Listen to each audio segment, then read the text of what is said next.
ত্বকে পিম্পল বা ব্রণ বারবার উঠছে? তাহলে আগে জেনে নিন কোন 5টা ভুলে আপনার স্কিন নষ্ট হচ্ছে। 1. মুখ না ধুয়ে ঘুমানো। দিনের ধুলাবালি আর তেল স্কিনে জমে ব্রণ বাড়ায়।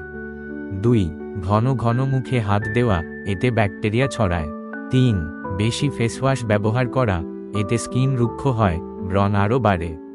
4. পর্যাপ্ত পানি না খাওয়া, শরীরের ভেতর পরিষ্কার না হলে বাইরে সমস্যা। 5. ভুল প্রসাধনী ব্যবহার, সবার স্কিনে সব প্রোডাক্ট মানায় না। এই ভুলগুলো বন্ধ করলেই পিম্পল অনেকটাই কমে যাবে ইনশাআল্লাহ। ভিডিওটা ভালো লাগলে লাইক, সাবস্ক্রাইব, শেয়ার দিয়ে পাশে থাকবেন। ত্বকে পিম্পল বা ব্রণ বারবার উঠছে? তাহলে আগে জেনে নিন কোন 5টা ভুলে আপনার স্কিন নষ্ট হচ্ছে। 1.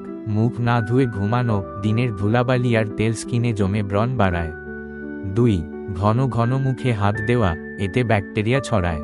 3. বেশি ফেসওয়াশ ব্যবহার করা, এতে স্কিন রুক্ষ হয়, ব্রণ আরও বাড়ে। 4. পর্যাপ্ত পানি না খাওয়া, শরীরের ভেতর পরিষ্কার না হলে বাইরে সমস্যা। 5. ভুল প্রসাধনী ব্যবহার, সবার স্কিনে সব প্রোডাক্ট মানায় না। এই ভুলগুলো বন্ধ করলেই পিম্পল অনেকটাই কমে যাবে ইনশাআল্লাহ। ভিডিওটা ভালো লাগলে লাইক, সাবস্ক্রাইব, শেয়ার দিয়ে পাশে থাকবেন।